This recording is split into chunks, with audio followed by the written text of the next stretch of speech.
Now you can hear me, right? Yeah, you should be able to hear me soon. I gotta do this on both, though. Facebook can hear me now, too. Look at these hairy arms. Anyway, I've lived all my life with this, so.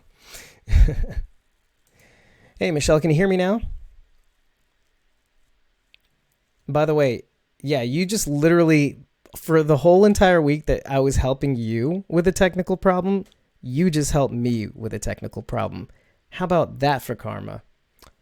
Boom.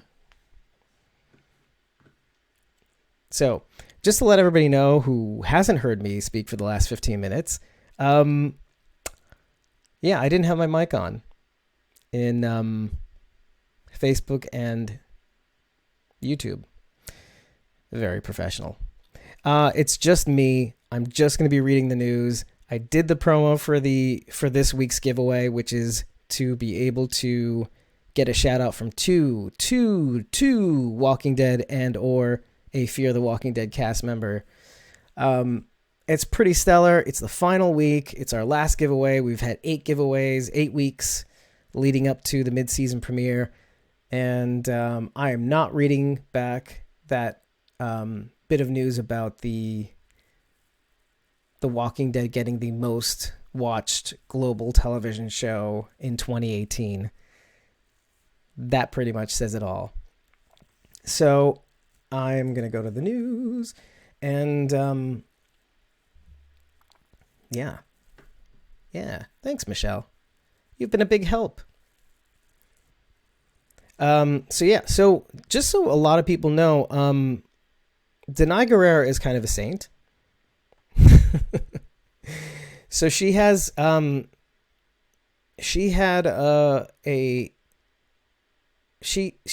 a school called Almasi Arts for girls. And a fan basically last year, Walker Stalker, I think either 2018 or 2017, had heard about it. And prior to that, she set up a GoFundMe.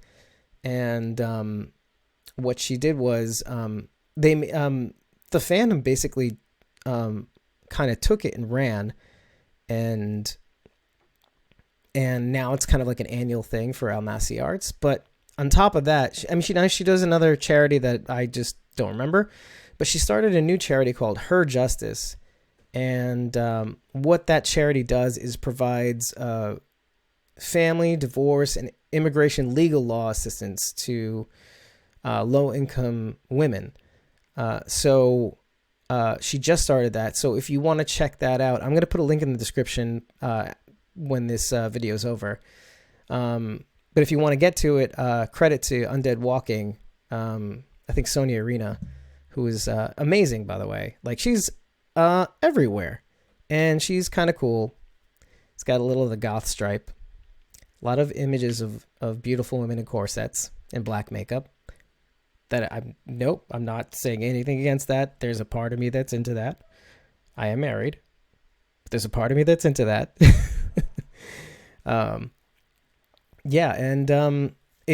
Just check it out. I mean, if this is something that if you're interested in giving to women who are at a disadvantage, women who have cultural obstacles, women who have financial obstacles, it helps women kind of, it levels the playing field. It gives them, it basically enables them to be able to take, responsibility with all the tools that the United States has available to them. So, why don't you check it out? It's called Her Justice again. And, and again, I'll leave a link in the description somewhere in the episode notes after the stream is done. Think about checking that out. I also retweeted it, I think, sometime either today or yesterday in prep for this show. But yeah. And hey, if you have any comments or questions, put them in the chat. I think it's that way. Yeah. And yeah, okay. This is an interesting one. My notes are kind of all over the place, but I'm kind of glad that this one came up. So the headline reads, "Zombie apocalypse is a bipartisan issue on TVs across the U.S. at least." there's a research firm that does a lot of the research firm is called ePoll Market Research, and they wanted to see where they often do cross analytic data. So they kind of take like a poll of who, where do you lean politically? Are you a Democrat or a Republican? And then they determine what makes a Democrat and Republican, and then they take a whole list of other questions and data, just across different data sets like television viewing behaviors, movies. Did you like this? Did you like that? How would you rank this movie against that movie? Et cetera, et cetera, et cetera. And so what they decided to do was they decided to see where the Walking Dead fans lie on the political spectrum among like a whole bunch of other television shows. And after noticing like basically a stark pull on many different, like, let's say comedies versus dramas, the one television show that actually was the most politically diverse amongst Republicans and Democrats, rather than politically polar, is The Walking Dead. And when you like listen to Talking Dead and you go to the cons and you speak to people on Instagram and you interact with people like in the fandom and stuff like that, you start to notice that you are interacting with a lot of people from all over the country, from California to the Midwest, to the South, to the Southwest, to the Northeast, which is where I'm from. And they have a stark political diversity.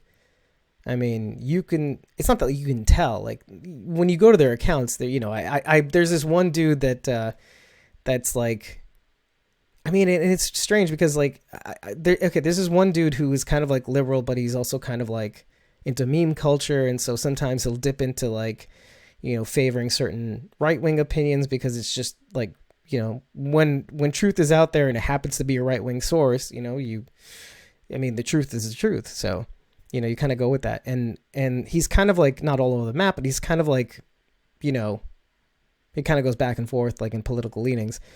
And I'm kind of like that, but I'm not really a political fanatic or anything like that. I'm kind of more of like a liberal, libertarian, center left kind of person. But then you start to notice that like, you have some Walking Dead fans that are Trump supporters, and you have some that are, just farm variety conservatives and libertarians and, crypto anarchists or anarcho-capitalists, and the political space, and then like just unaffiliated, like, I couldn't care what politics are, like as if that exists anymore, but it does, at least in the Walking Dead universe. And like some people just don't care about politics still, which kind of amazes me when you think about it, how pervasive it is. But I mean, like, for example, like as far as The Walking Dead goes, the only other shows that come close to like some sort of political diversity is like This Is Us, like intense drama that everybody can relate to. Stranger Things, which is kind of like that nostalgia kind of vibe that people from all walks of life can kind of get into. I mean, these are the most politically diverse television shows. And these three shows are among the top 5 among Democrats and Republicans in the United States. Fear the Walking Dead lands in the top 20 of politically diverse shows that Republicans and Democrats value equally. Weirdly enough, Game of Thrones, a definite global phenomena, is absent in this list, and is absent this politically diverse list, and ranks highly among, oddly enough, Democrats, not Republicans. So it just goes to show that it kind of makes sense that The Walking Dead is kind of like this global, most downloaded television show in 2018. Winner of the Global Television Awards, or whatever the fucking award is. But yeah, I mean, what do you guys think about that? Chat, if you're there, do it. You won't regret it. I mean, you will, maybe. I don't know. I might say something completely inappropriate. But yeah, next up on the list is Nick and Norman. Greg Nicotero and Norman Reedus are going to be on Talking Dead. The dynamic duo themselves. And if they bring burgers on the show from their restaurant, I'll be so hungry and I'll just probably eat something. But it's kind of great to see Daryl on the couch again, on the Talking Dead couch. I feel like it's been forever. I mean, it's been forever because of the mid-season premiere. The mid-season break. But I mean, just to have them both on the couch too, and like, I mean, they're both kind of really nice guys, and they're, they open up and everything. Yeah, I mean, it's kind of. Oh yeah, and just so you know, the order of the shows that are going to be airing that night are: you're going to have The Walking Dead, then you're going to have Ride with Norman Reedus. So, and The Walking Dead is actually going to be an hour and 15 minutes of airtime. So it's going to be done by 10:14 Eastern time. If it starts at 9:00. Then you have Ride with Norman Reedus, and then you're going to have Talking Dead. So if you're on the East Coast, you're going to be up until probably like 11:15, 11:30. So get a little disco nap during the day. You've got to be kidding me. Surprise, surprise, The Walking Dead has been renewed for a 10th season. I mean, we kind of all knew that. We knew that would happen. But it's officially confirmed. You had Angela Kang posting that little Whispers clip sometime during the week this week. And we all kind of knew it. Hey, Eye in the Dark too. What is up? I'm moving away from the mic for some reason.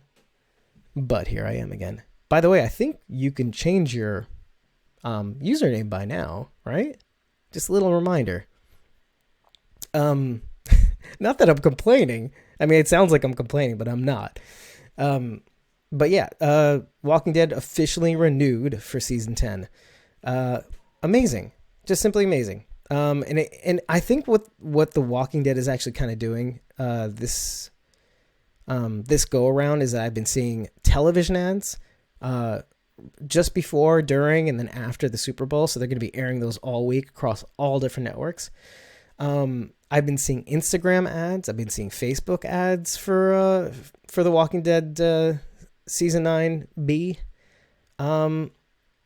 So I mean, they're doing it right. I mean, it's pervasive. It's everywhere. I've seen it to the point where, well, first of all, my wife is terrified, or like not terrified, but she's kind of grossed out by it, by the Alpha Mask commercial. It comes up often, so it's one of those things. It's kind of like those Geico commercials. And every time it comes on, I do like this little dance, like whisper, whisper, and every time it annoys my wife. So, yeah, I mean, it's pervasive. They're doing the right thing. Their media team is kind of odd. Okay. Like their online strategy in terms of like advertisements, great. You go to their Twitter account, the AMC one. Yeah. You go to the AMC one and even the Skybound one, and like, it's like the Wendy's one. Well, let's start with the AMC one, okay? The AMC one has been making so many mistakes, from hashtag Ezekiel to putting the wrong group banners like with the text that's underneath. So like they'll say, "What do you think of Hilltop?" and the banner's like for Alexandria, or sorry, what do you are you with the Kingdom? And then they'll put the Hilltop banner. So and I don't know if it's like just like genius. Do you know what I mean? Like if they're like doing it on purpose. And that hashtag Ezekiel was the funniest thing. I still use hashtag Ezekiel in some, like, whenever there's a mistake or whenever there's like just something absolutely hilarious. But yeah, I mean, and then you go to the Skybound, the Walking Dead account. So the comic book run, the Walking Dead account, and they're like just random. What you should do is go to their Twitter account and then go to where you see not only the posts that they make, but you see the replies. It's hilarious. They're responding to people, they're retweeting people, and they just recently trolled the Game of Thrones account a couple times. We mentioned it, I think, the last time, so like a month ago, but they also trolled like Batman and Superman.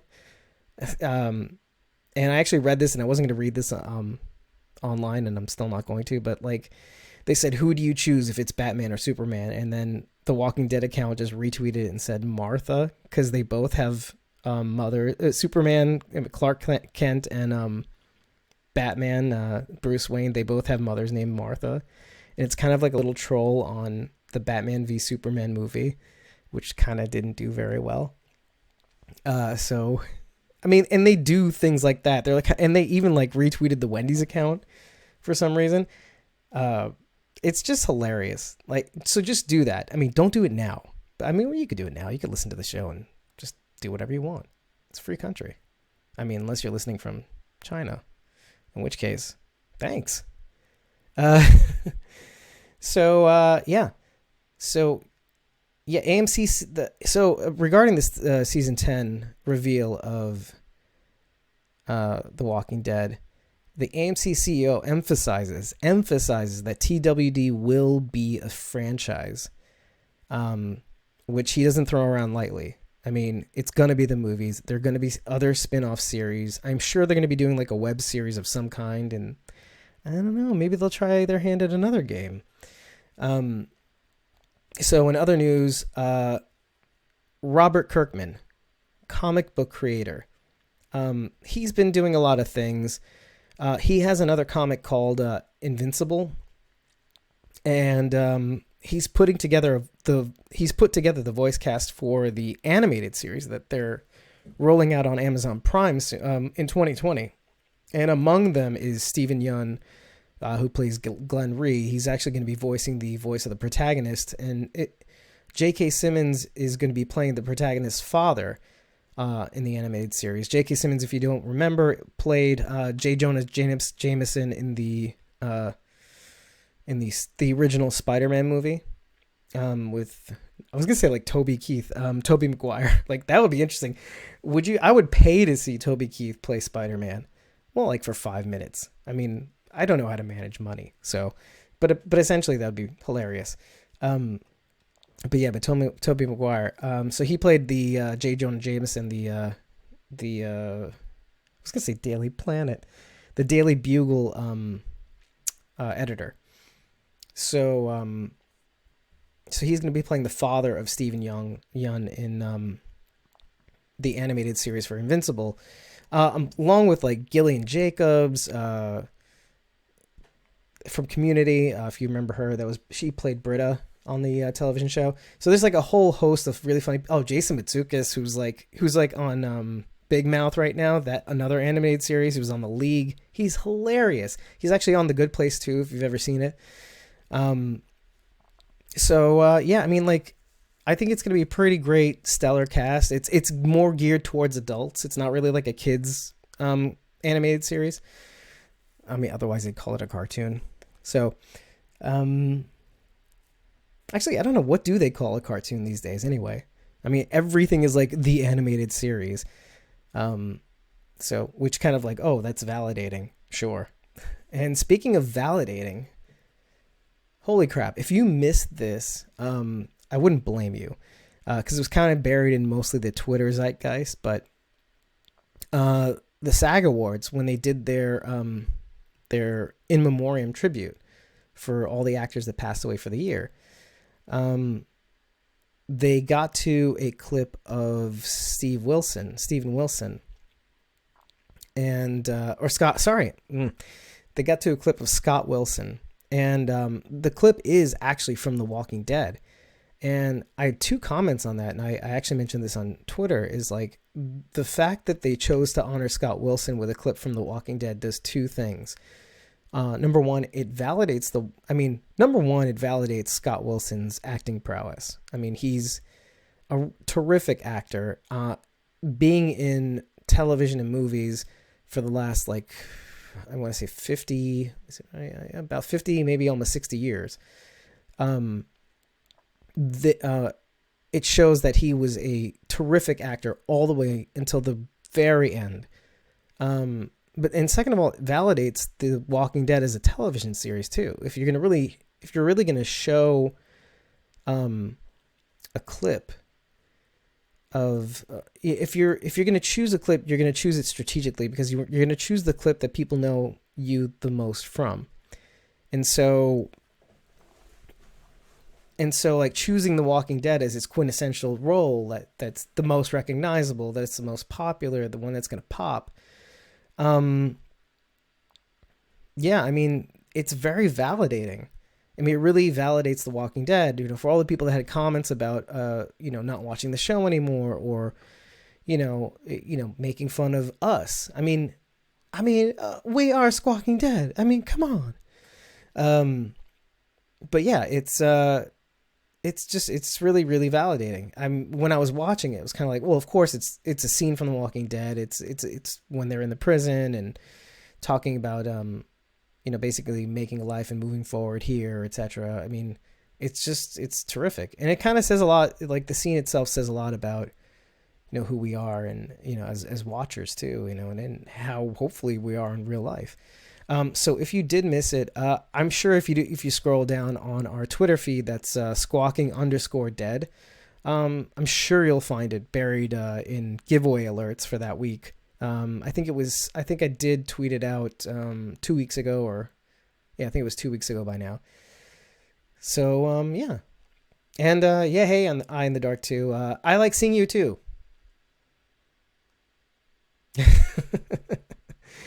No, it's not unnerving.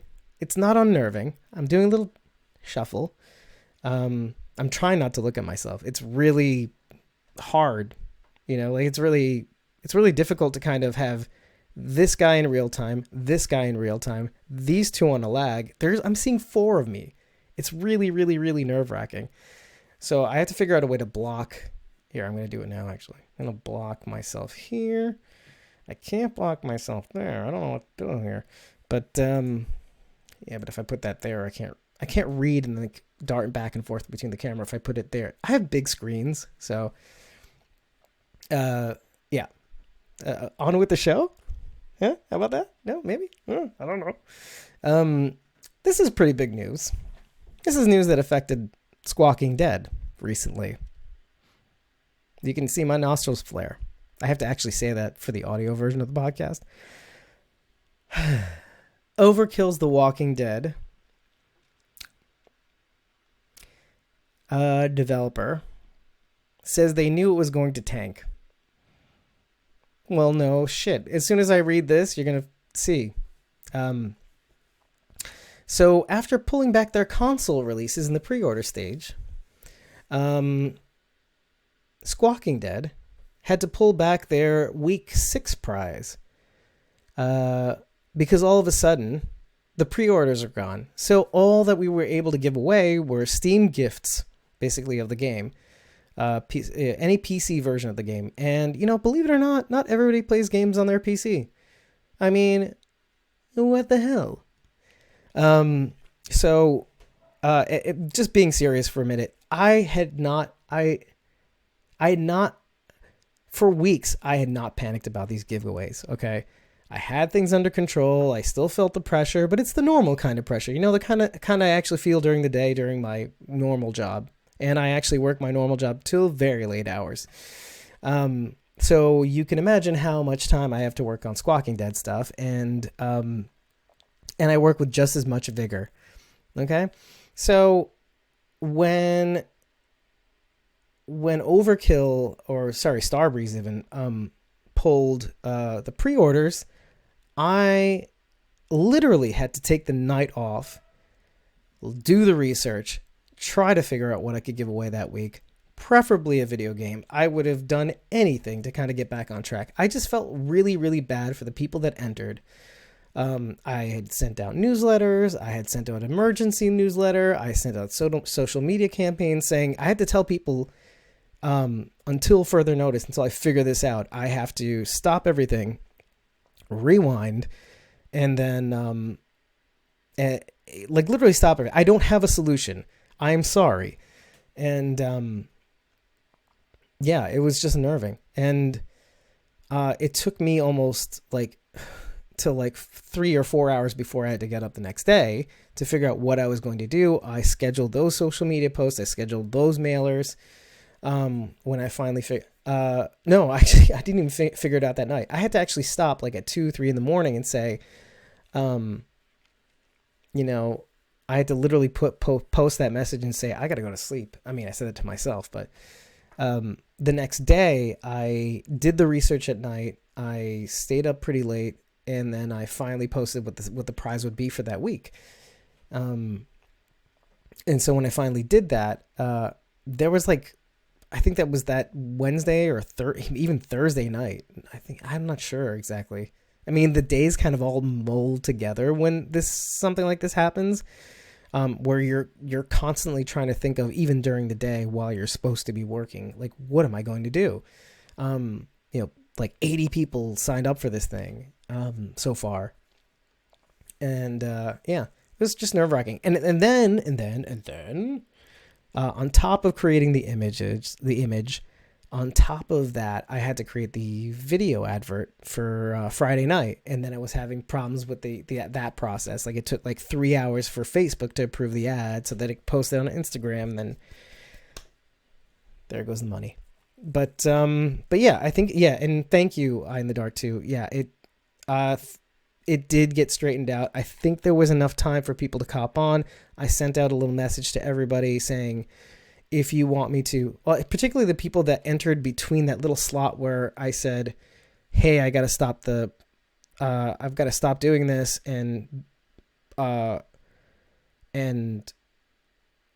Before I figured out the price, there was like 3 or 4 people who had started putting entries in between then and now. And then I messaged them and said, if you want me to remove your entries because of this prize change, let me know. And then I emailed everybody else and saying, if anybody wants to want me to remove their entries, let me know. I'll take it out. I mean, if this is not something that you want, blah, blah, blah. But everybody was really happy with it because, lo and behold, back to the article. So instead of selling like several million copies of Overkill's The Walking Dead, they only sold a couple. This sounds like a lot to me, but apparently this is not a lot in the gaming world. They only sold a few 100,000. And Starbreeze developer claims that it was this flawed, polished turd, and a polished turd can't be, you can't fix that. Like, you can polish a turd, but you can't fix it. I mean, this is a quote. He called it a polished turd. It was originally built on this like in-house platform called Valhalla, which is like an unusable platform. It was like merely, it really, all it did was basically graphics rendering. And they basically had to redevelop the game from scratch. Like, they started this project, I think, in 2014. And then they had to redo the game from scratch in 2016. You'll notice that they're in the middle of, I think, their second season, basically. And a polished turd. And they're in the middle of their second season. And it's like in development hell. So they redeveloped it on Unreal Engine, which, like, I think a lot of games are actually based on. And then not only the development issues, like across like the span of, I think it was 2011 or 2012, the original Overkill got acquired by Starbreeze. The 2 original founders of Overkill like eventually stepped away. The first guy like cashed out like a year later, and then the second guy cashed out like recently, like within the last year. And then like the majority of their Starbreeze's funds were like put in VR. So basically what they ended up doing was they put this game in like development hell. There's not enough people to work on it. People have been reporting like just glitches. The story sucks. I mean the story in theory is cool, but like when it comes to execution, it's like when you hear about what a show sounds like, but when you actually watch it, it's just garbage. It's like bad acting or bad dialogue, but the story in theory is good. I mean, that's what it is. I mean, Overkill's The Walking Dead ended up being like more hype than it was substance. So I think people were telling me that at Walker Stalker, because they had this like big trailer bus thing in the convention hall, not in the convention hall, like in the big merchandise area and stuff like that, where you get to meet the stars too of the television shows. And they had this like this big trailer bus thing, and they had like video game screens playing demos, and here's the odd thing: to play the game, I think you had to like go into this like tent. So they didn't show you playing the game or show the person playing the game. They would go in, play the game, and they would walk out, but you wouldn't see what they were playing. They just showed demo reels on the outside. I wonder, so that's like the thing. Like, that should have been the first warning. But, I'm at Walker Stalker. It's like my first one. I like bigger fish to fry in my brain. Like interviewing Tom Payne, and obviously you could tell that kind of went awry. If you can't, there's like a hidden video. If you like scroll the list of live videos in the live video playlist, you'll get to it, because I have that buried in an unlisted video. So, but yeah, we all got screwed. Mostly me. So, but yeah, thank you. I did get through it, like you guys said, and we're gonna move on. So here's the interesting thing. Lauren Cohan reveals early talks for a Maggie spinoff series. And this is actually confirmed. It's confirmed that Angela King and Maggie and Lauren Cohan are in talks. So Angela King was in one interview talking about, hey, we did speak to Lauren Cohan. Lauren Cohan is in another interview. Like, I read two different articles which confirmed that this was basically happening. And this is even from Fox News. Basically, she says that there may have been some conversations, but everything is so early days ambiguous. We're gonna have to see what happens. And I mean, this is basically on top of an enthusiastic Angela Kang, who was in another interview mentioning this. I read a third article basically saying how the reason why she said it this way, like it's in the very early stages, we'll have to see, is because, Lauren Cohan is in a new show called Whiskey Cavalier, which also, by the way, Noah is in, the character Noah. And they're just basically trying to feel out how that's going, and what they're doing, and how it's going to shape out. ABC is actually putting a lot of money and capital into this series. So if it takes off, it can still work, the spin-off series, because I think they're planning on actually airing it on the off seasons. Basically what's going on right now is that you have season 9B that's going to air. Immediately after 9B is Fear of the Walking Dead, and then you have this space. Now it's possible that this space between Fear the Walking Dead's mid-season break and then mid-season return. If you got April, blah, blah, blah, blah, blah. Okay. I mean, there's not enough time to actually develop a spin-off series by the time The Walking Dead airs, because The Walking Dead is going to be airing. Among the news about them coming back on season 10 is that they're going to be airing in October, which means the end of Fear the Walking Dead is going to signal... doing the math. Okay, yeah, there's going to be a little bit of a break between Fear the Walking Dead and The Walking Dead, but I think the mid-season break of season 10 of The Walking Dead is where they could potentially air that Maggie spinoff. So if the stars align just right, Maggie's in Whiskey Cavalier, she films that, she goes straight onto The Walking Dead set, and magic happens. Magic. I see magic. Everywhere I see magic. There's magic here. There's magic there. So that could work. I guess we'll see. I have some interesting drama news. There's a lawsuit. There's been a lawsuit for the last 2 years, I think it is. Now, for those of you who love Fear the Walking Dead, unfortunately, there's a comic comic writer called Mel Smith, who basically sued AMC's Fear the Walking Dead in July for copyright infringement. And they basically sued Fear the Walking Dead, and in particular, they sued also Mel Smith also sued David Alpert, who's a producer on, The Walking Dead, Fear the Walking Dead, but he also manages who does he manage? I'm like jumping around. Either way, so yeah, he's basically suing them for season 2 of Fear the Walking Dead because of the premise of the main group trying to flee from zombies by going on a boat in the Pacific. Now, the reason why this, I know it sounds ridiculous, okay, but hold up. The reason why this sounds ridiculous is exactly how it sounds. Like, oh, wait, you're suing them based on the fact that they flee zombies on a boat? Yeah, essentially, but here's the twist.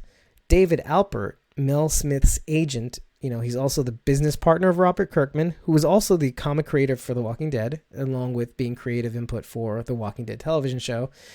And he's a producer on The Walking Dead and executive producer of Fear the Walking Dead. So where things get kind of shady is through David Alpert. Like, so on top of the creative input, on top of managing Mel Smith, he's managing Robert Kirkman. He's executive producer of Fear the Walking Dead, to kind of simplify things.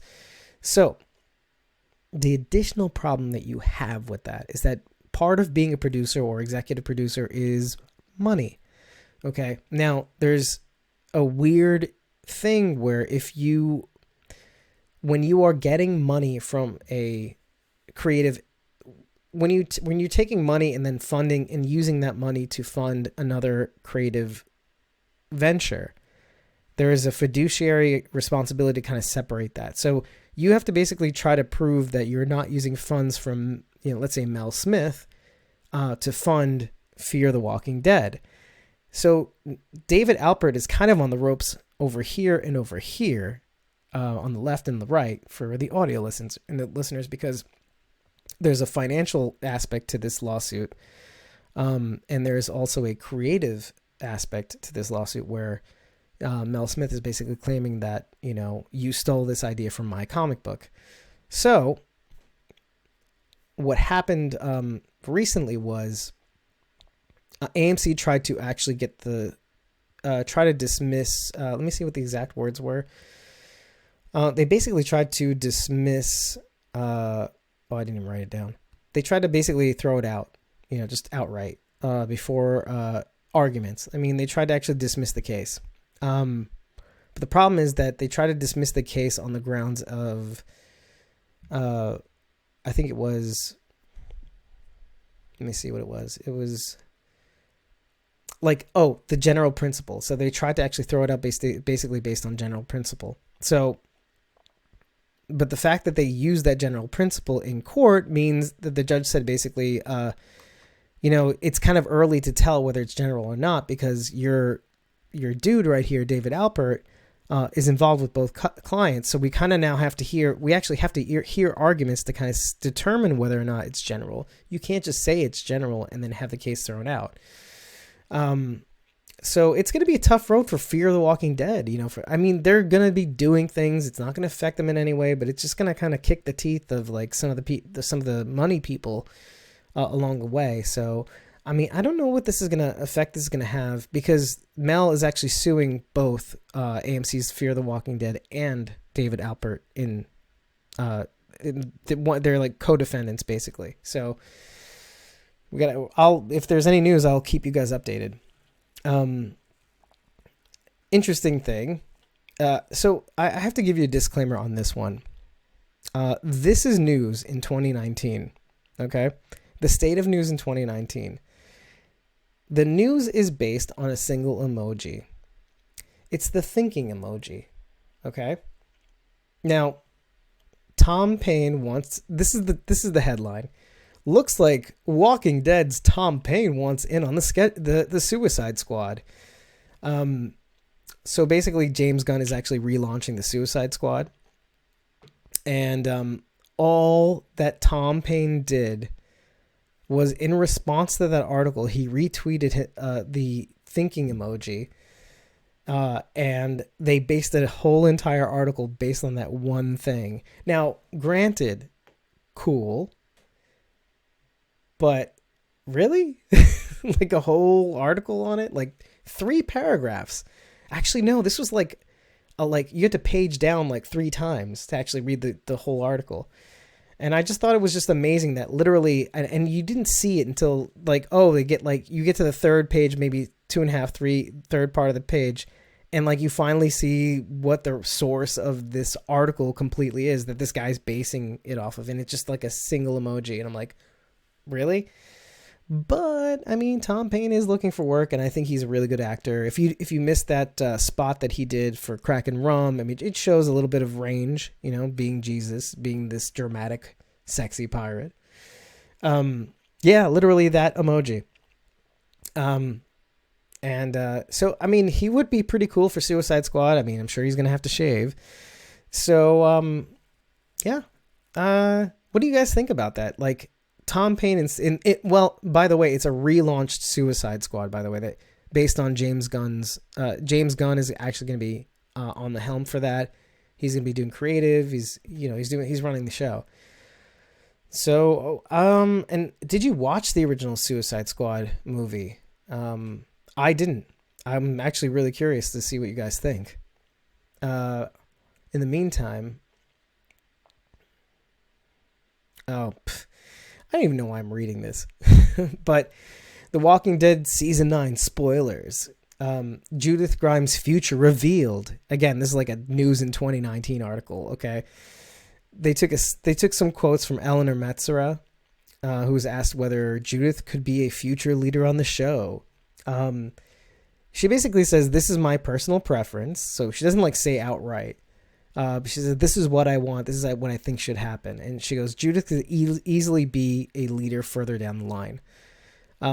She's already showing more leadership skills than a lot of the adults. She's amazing." And she goes on to kind of praise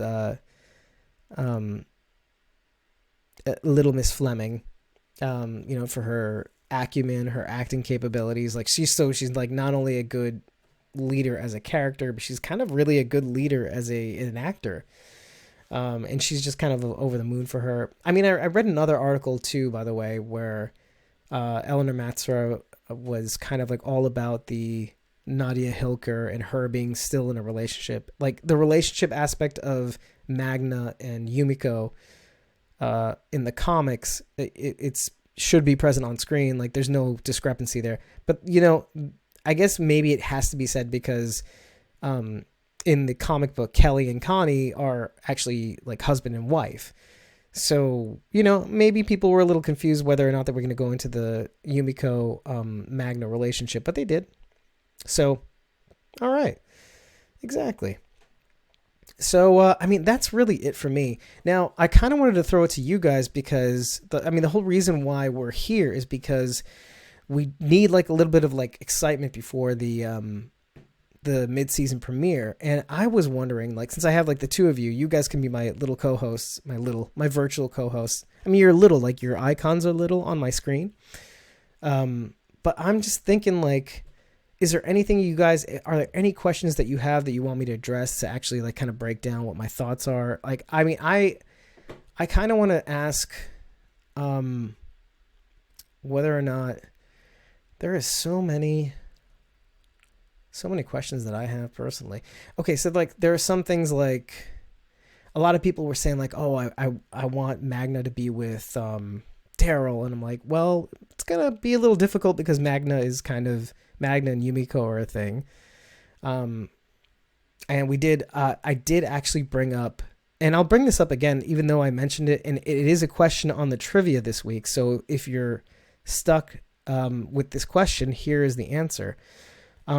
We basically break down what our predictions are going to be about whose heads are going to be on pikes by the end of the season. We predict that it's going to be the following people. It's going to be Tara, Luke, Alden. We got Jerry, Ezekiel. You've got the 2 Hilltop kids, and I think we did and Henry. Oh no. I am like losing it. We could do this again though. Hold on. Okay, we got the 2 Hilltop kids. We got Henry. We got Jerry. We got Tara. We got Alden and Luke. Oh man, I can't think. It's all there on black and white in either 40 or 39. I know. I think it's episode 40. We go into it and I actually kind of spell it out. And the clip is actually in the entry. So if you're ever lost, you can actually click on the clip on YouTube. It pops up. We kind of talk about it, and then we end up going through the whole thing. Hey, what the fuck, Nissa? Yeah, basically. Sorry about that. Yeah, you're watching on YouTube. By the way, Nissa, you missed like the whole first like 15 minutes where my mic was working on Instagram, but it was not working on YouTube or Facebook. So like literally I was telling people to go to Facebook and YouTube, but the mic wasn't working there. So go figure. Go figure. But yeah, I got to the portion where I'm done with the news and I'm kind of just trying to figure out whether or not you guys want to talk about anything in particular. Like if you have any questions or if you have any things, like, I mean, what are you guys most looking forward to in this season? Like if you had to pick one thing, what do you think? You know? Questions or comments? Oh, let's just do yes. Boop. I'm exiting IG, basically. So, yeah, there's a bit of a lag on the. Actually, maybe I could fix that. There's a big lag on the YouTube stream, but maybe we could change that. There's a lot of a lag.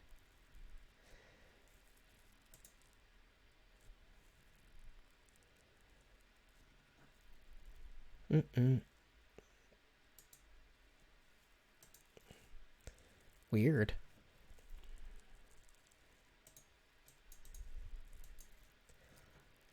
I'll give you guys a couple minutes. Oh, I can't change the stream settings while it's still up. Well, no problem.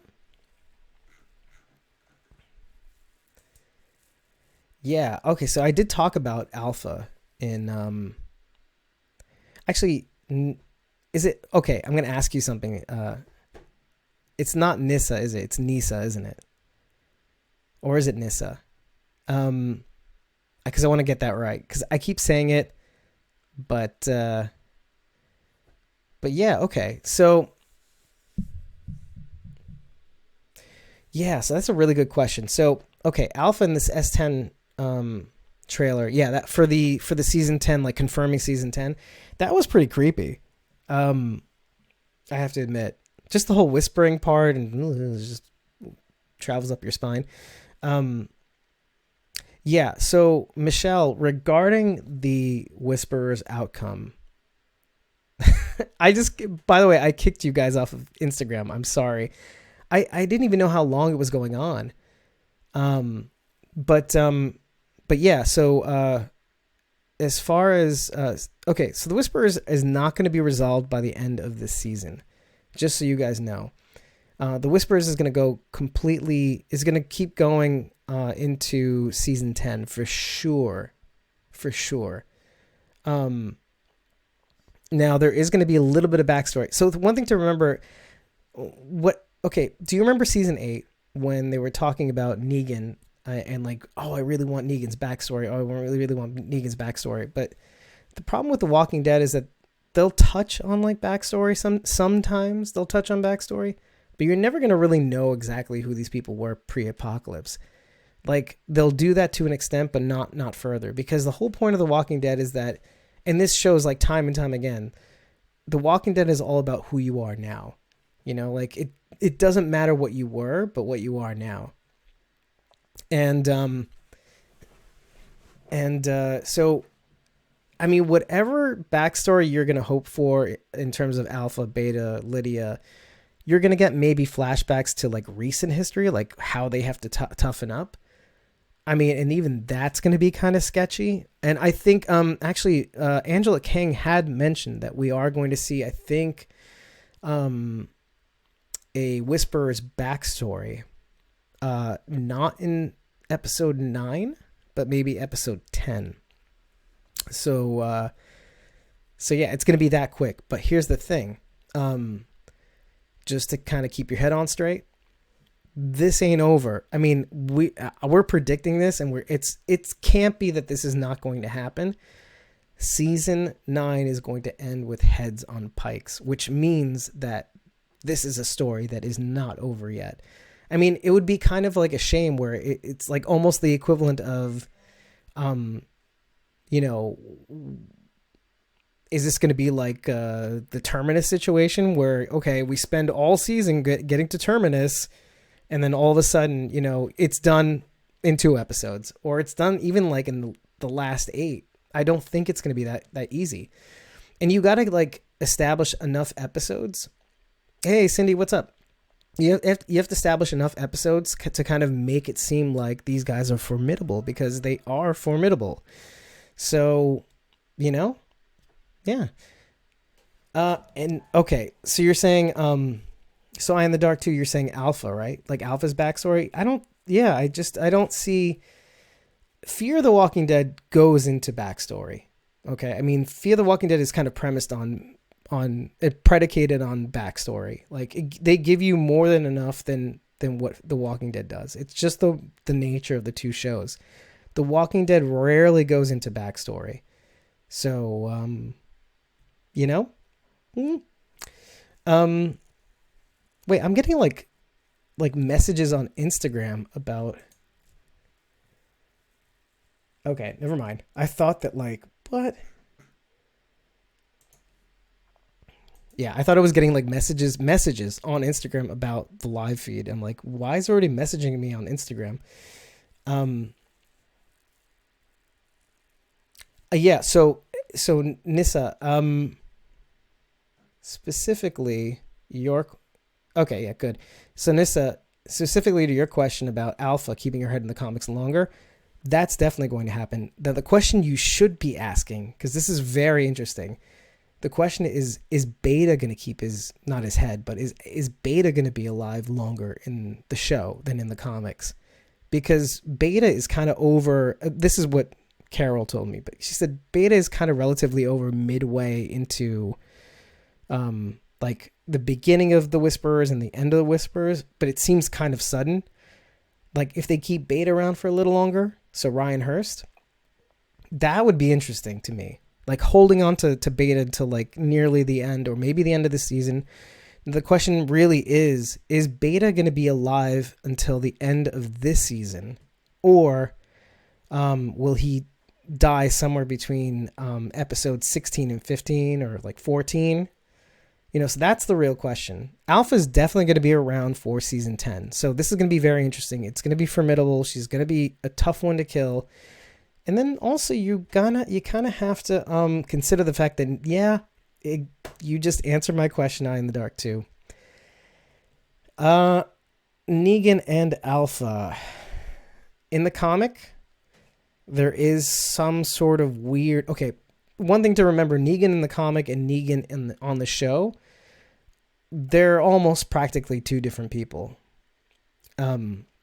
But yeah, there in the comic, at least there's some flirtation. There's like, Negan's all like Negan, and Alpha's just kind of like standoffish, but recognizes his strength too. So they're kind of like an interesting mix.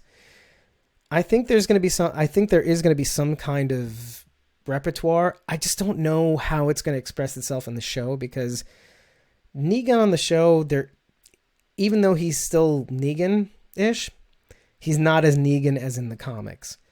There's still kind of that like little repertoire between him and Gabriel. He shows signs of emotions and stuff like that. Like, even though, I mean, you see the dialogue between him and Judith and everything. So you do notice the fact that that there is a significant amount of humanity that he has. So if he flips back and forth between that Negan and like comic book Negan, I think it's going to be too jarring. So That is a really good question. Like the emotional quotient are they going to change Alpha to be a little less like not wooden but a little less like brutal as in the comics? Like is there going to be some sort of emotional vein that goes through that character that's going to make her more believable, and it's going to leave enough emotional room for this the AMC television show expression to kind of weave in? So that's going to be really, really interesting to me. So those two questions, Negan, and the other question is that going to happen within the final 8 episodes too? So these are good questions. So there's the beta question, and there's the Negan alpha question, and these are good questions. Like we're going to have them as characters, as villains all the way. I would even say like, I'd be surprised if they managed to stick around until mid-season 10, but it could be. But I would be really shocked if they ended the Whisperers arc at the end of season 10, because that would be like all-out war, traumatizing all over again. Like, do you really want to see like a season and a half? I mean, all-out war is longer, but do you really want to see like almost 2 seasons of just this torture porn? No.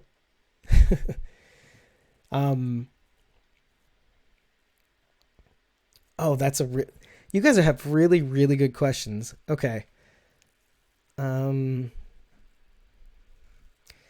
Yeah. So do you think Daryl will go undercover? Well, okay. There's a little bit of evidence that we've seen so far is that, okay, you see the fight between Daryl and Beta. Now this could be way later on, and who knows what the end of that fight is, right? You've got also his interactions with Lydia too. I don't think there's going to be an undercover to be had, because he does meet Alpha at the gates. So I don't really know how that's going to shake loose. Yeah, and the other question is going to be like, does Daryl have some sort of intimacy with Alpha? And I mean, I don't think so. Mostly because of the comic books. And I see Mrs. reaction also is like, she says basically, I hope not. I hope she's interested in Negan, so they may become an item. No feelings involved, just something she sees some of her in him or likes his strength. And yeah, and I agree with that. I think there's going to be something there. But yeah, I mean, just like I said before, just the way it expresses itself is going to I think that's going to be difficult to sell. I think they'll do it. I believe in them. But we have expectations because of the comic book. And I think it's a good idea to drop some of those expectations at the door, because yeah, you're going to see a lot of that, but I really do think it's going to be a difficult sell. But yeah, but Daryl's a wild card. Okay. Cause a lot of the things that we were thinking that would happen between, okay, Carl and this weird love triangle between, let's say, Carl and Lydia. And then also apparently, and I found this out on episode 40, that Sophia was still alive. So there's like this like love triangle between those three. You replace Sophia with Addie, who Henry and Addie had this kind of little chemistry, and then possibly Lydia and Henry, right? Yeah, and that's the thing. We still predict Henry's head is going to be on a pike. Like, even though there's going to be some role mixing. So Henry may take some of those roles from Carl, but so will Daryl, I think, too. Right? So now keep in mind, this is the poll I want to actually create. What is your opinion of Henry, and are you sad about him possibly having his head on a pike? We're predicting it, but yeah, we could be wrong. But what do you guys think about that? I'll wait.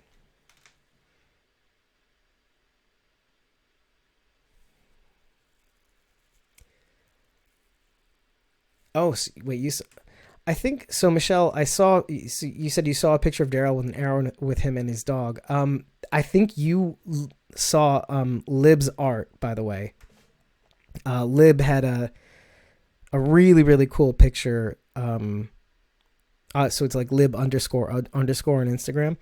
That's just art. It's something she conceptualized. I hope this is what I'm referring to, because The only other arrow in him, I think, was like season 1. I think so. I don't remember. But did you see this in like a video or like a still image?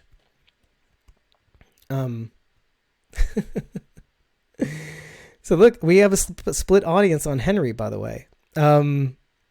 So we've got Nissa saying, I mean, Henry's okay, but I kind of want him to die. He's all right, but he can go. We've got Eye in the Dark 2, who I'm with on this one, is that, oh my God, oh my word, I'll quote you exactly. I don't want Henry to die, in caps. Walani says, don't want Henry's head on a pike, but wouldn't be a major upset if that happened. That's probably closer to where I am. I'll be okay. Now, one of our predictions is Jerry, by the way. We're predicting that Jerry's head's going to be on a pike. Now, I kind of want to poll you guys to find out what you think about that as well, because I think almost everybody loves Jerry. Now, how will you feel if we're right about that? You know, if Jerry's head is on a pike.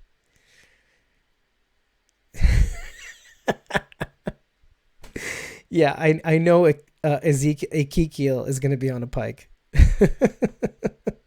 But I just love that you used Ezekiel. Because I keep using it too. I use it with the hashtag, because if you use the hashtag, it has power. And it stays alive. Yeah, I see the reactions now about Jerry. Yeah, and Jerry would hit me hard too. You know what? I'm not saying I would be okay with it, but like I'm already kind of just developing the iron stomach to take it, because it's just kind of like, do you remember that scene where